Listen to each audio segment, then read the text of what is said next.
मंगलमय मंगल करण वीतराग विज्ञान नमो ताई जाते भई अरहंता दीमान जो विद्याधि सागर सुधी जो विद्याधि सागर सुधी गुरु हैं हितेशी शुद्धात्म में निरत नित्य हितोपदेशी वे पाप ग्रीष्म ऋतु में जल है सयाने पूजो उन्हें सतत केवल ज्ञान पाने वंदो उन्हें सतत केवल ज्ञान पाने। बोले एलोरा के चिंतामणि पार्श्वनाथ भगवान की परम उपकारी संत शिरोमणि आचार्य गुरुवर विद्यासागर धीमा मुनिराज की पूज्य मुनि श्री 108 दुर्लभ सागर जी महाराज की।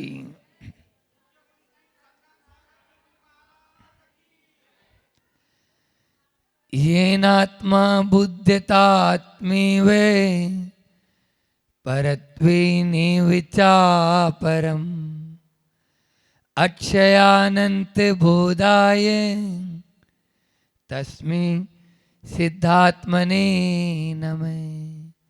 पूज्यपाद भगवान की जय। बात चल रही समाधि तंत्र की। आज तो उसी समाधि तंत्र को जिन्होंने अंगीकार किया ऐसे भगवान शांतिनाथ के 108 मंडल बनाकर आप लोगों ने अभी यहाँ पर आराधना भी की और बहुत भक्ति भाव के साथ में यह कार्य यहाँ पर संपन्न किया। समाधि की बात करना और उसमें आगे बढ़ना दोनों में बहुत अंतर है। हमारी समाधि का मतलब यहाँ पर केवल सल्लेटना वाला नहीं। मैंने पहले दिन भी कहा था कि हम सोचते हैं समाधि का मतलब जो अंत समय में जब व्यक्ति के जाने की समय बेला आ गई उसको समाधि, वो नहीं। यहाँ जिंदगी भर जो हम एक एक पल एक एक क्षण अपना कीमती समझें उसको बोलते हैं समाधि। समान ओधि जिसकी उसको बोलते हैं समाधि। यानी समान बुद्धि रखना, प्राणी मात्र के प्रति जीव मात्र के प्रति सब में एक समानता रखना, ये भी एक अर्थ जिसको साम्यता कहते हैं। जीव साम्यता, बिना साम्यता के तीन काल में हम आगे नहीं बढ़ सकते। एक बार ऐसा हुआ कि एक कुमार था, अब वो प्रतिदिन मिट्टी लेने के लिए नदी के किनारे जाता था। अब यहाँ पर भी वह एक दिन मिट्टी के लेने के लिए नदी के किनारे पहुंचा और जब वह मिट्टी की खुदाई करके अपने गधे पर लाद रहा था तभी उसको मिट्टी में एक चमकता हुआ पत्थर नजर आया। उसने उस पत्थर को उठाया और जैसे ही उस पत्थर को उठाया देखा ये तो बहुत अच्छा चमकता हुआ पत्थर है, अपने गधे के गले में पहनाएंगे तो बहुत अच्छा रहेगा। उसने उसमें रस्सी बांधी और गधे के गले में डाल दिया और अपने घर की ओर चलने लगा। अब रास्ते में बाजार पड़ता था। बाजार में जब लोगों ने देखा इसके गधे के गले में आज कुछ डला है, चमक रहा है पत्थर, एक व्यक्ति की नज़र पड़ी, तुरंत वो पहचाना, अरे ये पत्थर तो अच्छा है, कीमती है। उसने, क्यों इस पत्थर को बेचोगे?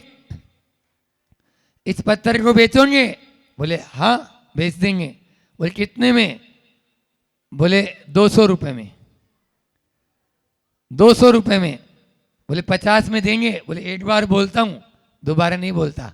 कुमार ने जवाब दिया, उसने देखा 50 में, इसको कोई कीमत मालूम है क्या? जब तो गधे गले में डाल रखा है, अभी दे ही देगा 50 में, तब तक ये क्या जाएगा कहाँ पे? अपन को ही दे देगा। अब वो इस फिराक में उसको लिया नहीं और इधर ये अपना नहीं लिया, तो आगे चलता है, तो अपनी मस्ती में था, इसको क्या। आगे जैसे ही पहुंचा तो दूसरे जोरी की एक और जोरी था, उसकी दृष्टि उस पत्थर पर पड़ी, और जैसे ही उस पत्थर पर पड़ी उसने देखा और तुरंत पूछा, क्यों भाई ये पत्थर बेचोगे? बोले हाउ। बोले कितने में? बोले 1000 में। उसने जेब से तुरंत 1000 निकाला और दिया और पत्थर ले लिया। ये अपना चलता बना, वो आदमी अभी इधर ही घूम रहा है, क्योंकि वो उस पत्थर की तलाश में था, लेने में था 50 रुपए वाला। अब वो जैसे उस गधे के गले में पत्थर नहीं देखा, उस कुमार से पूछता है, क्यों भाई वो पत्थर कहाँ गया?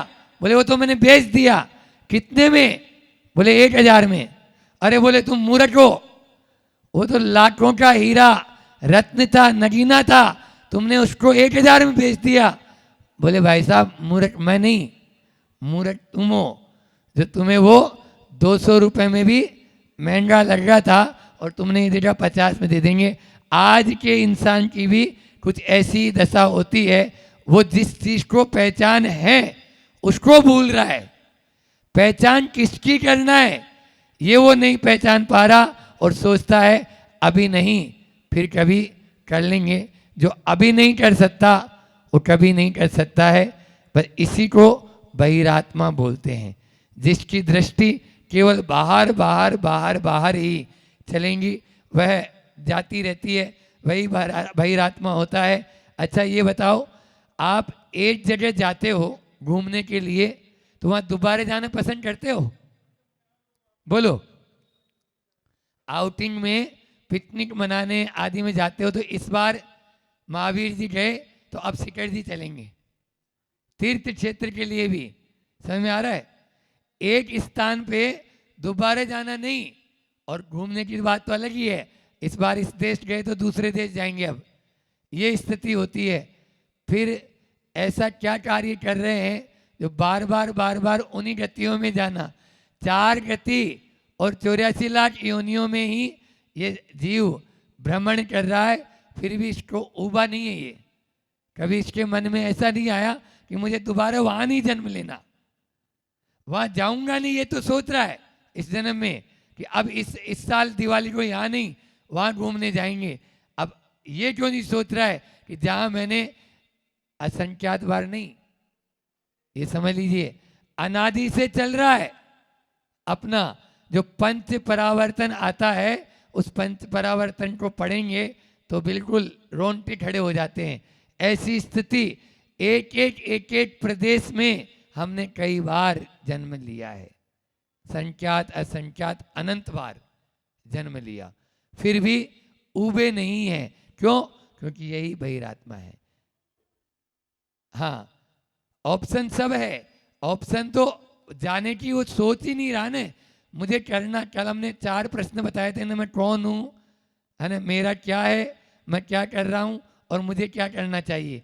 ये 4 प्रश्न है, तो चौथा प्रश्न तो उसमें वह हल करेगा तब ऑप्शन अपना आप मिलेगा। ऑप्शन तो बहुत सारे हैं, ऐसा नहीं कि ऑप्शन नहीं है, लेकिन वह जाने की सोच नहीं रहा, क्योंकि वह इस केवल मात्र संत कहते हैं ये जो हमारे पास जो जीवन मिला है ना, ये जीवन का ये ऐसी किताब है जिसके ऊपर के पन्ने भी नहीं है और पीछे के पन्ने भी नहीं है। पीछे के पन्ने उड़ गए, फट गए, और आगे वाले पन्ने भी फट गए, केवल मात्र बीच के थोड़े से पन्ने बचे हुए हैं, उसी को हम पूर्ण संपूर्ण अपना जीवन मान बैठे हैं, जबकि ऐसा नहीं है। अनादिकाल से ये चला आ रहा है, और फिर यदि अभी भी नहीं सुधरेंगे तो आगे भी इसी प्रकार से चलता चला जाएगा। इसलिए संत कहते हैं जीवन का उपयोग कर लो, उपभोग नहीं। ये जिंदगी मिली है, इसका उपयोग करो, उपभोग नहीं। उपयोग करोगे तर जाओगे और उपभोग करेंगे मर जाएंगे। जैसे कड़वी तुमड़ी होती है, कड़वी तुमड़ी के सहारे 4-5 तुमड़ी बांध लो, अभी तो वैसे भी बारिश का मौसम है, तो जहाँ पर पानी की अधिकता होती है वे लोग अपने गर्मी के मौसम में तुमड़ी सुखा के रखते हैं, हमने गाँव में देखा, और उस तुमड़ी के सारे पटिया लगाते हैं, इस पार से उस पार चले जाते हैं। अगर वही चढ़वी तुमड़ी उठा लेता तो क्या होता? फूड पॉइजन होता। फिर इस जीवन को क्यों खाने में लगे हुए? आज का इंसान केवल इस जीवन का उपभोग कर रहा है। संत कहते हैं इसका उपयोग कर लो। ये जो शरीर मिला है, शरीर मिला उसका उपयोग करो, उपभोग नहीं। उपभोग करेंगे तो हम आगे नहीं बढ़ पाएंगे। ऐसी ही बात विगत दिन से अपन कर रहे हैं। बहिरात्मा की दृष्टि हमेशा शरीर को आदि लेकर ये बाहरी पदार्थों पर ही चलती रहती है। वह केवल मात्र एक ही दृष्टि रखता है, खाओ पियो और मौज उड़ाओ। समझ में आया? जब तक जियो सुख से जियो, कर्जा ले और घी पियो। कर्जा ले और घी पियो। अभी तो गवर्नमेंट भी ऐसा ही कर रही है, लोन पे सारी जिंदगी चल रही है सबकी। इसी प्रकार से यानी यावत जीवेत सुखी जीवेत, ऋणम कृत्वा घृतम पिबेत, भस्मी भूयात देहस्य पुनरागमन कुतः है। वो मानता ही नहीं है ना कि मुझे दोबारा जन्म लेना। चारवाक सिद्धांत है, सिद्धांत का नाम भी ले लेते हैं। एक दर्शन है चारवाक दर्शन, वो अभी दर्शन की चर्चा चल रही थी, तो चारवाक दर्शन में यही आता है। वो उसका सिद्धांत ही यही है कि बस ये शरीर है तब तक हम हैं, आत्मा भी तब तक ही है, फिर उसके बाद में कुछ नहीं। न कोई लोक है, न कोई परलोक है, न कोई स्वर्ग है, न कोई नरक है, न कोई पुण्य है, न कोई पाप है। वो इस प्रकार का मानते हैं। इस प्रकार का मानने वाले के लिए केवल वह, अब वो तो चारवाक दर्शन मैंने बोल दिया, लेकिन जिसकी दृष्टि में ऐसा है क्या उसको बहिरात्मा वो नहीं बोल सकते? बोलो। जो विपरीत अगर मिथ्या अपनी धारणा बना चुका है और वो भी मजबूत, ये फेविकोल का जोड़ है महाराज, टूटेगा नहीं। ऐसा हो जाएगा तो क्या करेंगे उसका? वो नहीं कर पाएगा। इसलिए थोड़ा थोड़ा ही सही हम पुरुषार्थशील अंतरात्मा की ओर अपनी दृष्टि रखेंगे और चलना शुरू करें। बातों से अपना कार्य होने वाला नहीं। अगर हम धीरे धीरे ही सही चलना प्रारंभ कर देंगे तो मंजिल पर पहुंच जाएंगे। एक एक कदम, यहाँ पर तो शिक्षक वर्ग ज़्यादा बैठे हुए हैं, मैं यही चाहूँगा कि एक एक हमारे गुरु जी को बच्चे और शिक्षक बहुत पसंद है, आचार्य श्री जी को। आप देखिए जितने मुनि महाराज बने, अगर शिक्षक वर्ग में से कोई प्रतिमाधारी बनने आया या मुनि महाराज जी के लिए निवेदन किया, उसकी तुरंत एंट्री हो जाती है, तुरंत। इसलिए आप लोगों के पास में तो प्लस पॉइंट है। तो आप लोग बहिरात्मा नहीं है, अंतरात्मा है, इतना मुझे श्रद्धा है। बस परमात्मा की ओर अपन को बढ़ना है। आज उसी परमात्मा के बारे में तो मैं बोल रहा था, अपन को बहिर्दृष्टि छोड़ना है, अंतर्दृष्टि बनना है। चार बातें करना है, तो वो है, चार प्रकार की दृष्टि होती है। एक होती है वैराग्य दृष्टि, दूसरी आत्मदृष्टि, तीसरी अर्थ दृष्टि और चौथी भोग दृष्टि, है ना। अभी भोग की बात हम कर रहे थे। तो अर्थ दृष्टि और भोग दृष्टि को छोड़ दो और वैराग्य दृष्टि और आत्मदृष्टि को अपना लो। पहले वैराग्य दृष्टि आएगी और फिर धीरे धीरे जब दृढ़ता चली जाती है तो आत्मा के अंदर भी अनुभूत होता है, तभी उपलब्धि हो पाती है। भारत की संस्कृति में ध्यान रखना, अर्थ को महत्व नहीं दिया, परमार्थ को महत्व दिया। आचार्य श्री जी ने जब एक बार बिहार चल रहा था तो एक अर्थशास्त्री आए थे, डोंडरगढ़ की तरफ बिहार हो रहा था, तो उनसे कहते हैं गुरुजी, बहुत अच्छी बात कही उन्होंने कि अच्छे अच्छे अर्थशास्त्रियों ने भी आज तक अर्थ का सही अर्थ नहीं लगा पाए। अच्छे अच्छे अर्थशास्त्री भी आज तक अर्थ का सही अर्थ नहीं लगा पाए। आप लोग अर्थ का मतलब ही नहीं, इसलिए भारत में मैं कह रहा हूं, भारत ने अर्थ को नहीं परमार्थ को महत्व दिया, पदार्थ को नहीं परमात्मा को महत्व दिया, और पैसे को नहीं परमेश्वर को महत्व दिया। ये भारत की संस्कृति रही है। यहाँ पर रोटी खाने वाला भी शाम को यदि मंदिर में आता है तो वो मंदिर में एक घी का दीपक तो लेकर आता है, परमात्मा के चरणों में वह घी का दीपक जलाएगा, भले ही मैं लूकी रोटी खा लूंगा। ये क्यों? क्योंकि उसने अर्थ को महत्व नहीं दिया। यही अंतरात्मा की दृष्टि होती है जो परमात्मा की ओर उसको लेकर जाएगी। उस परमात्मा के कई नाम होते हैं।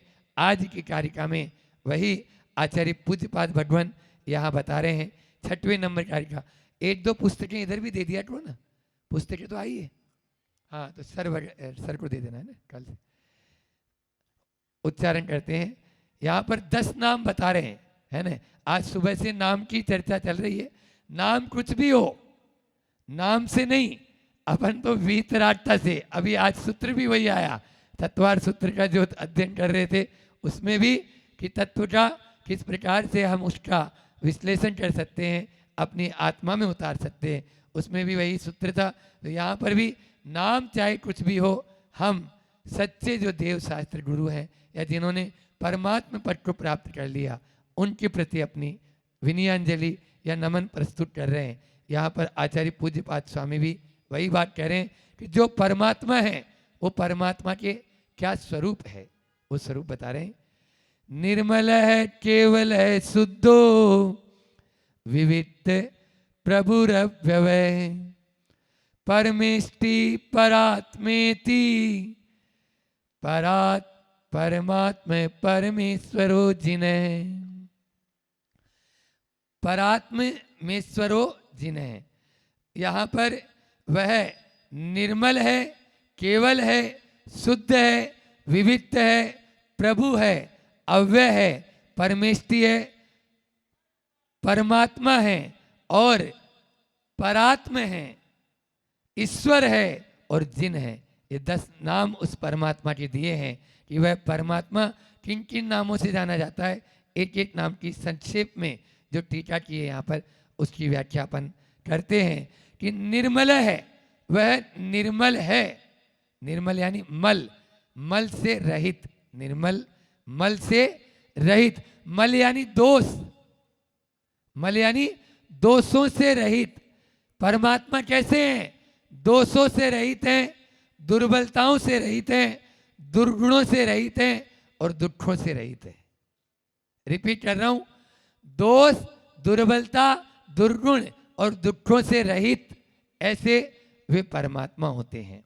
उन परमात्मा और संसारी प्राणी इन सब से युक्त है।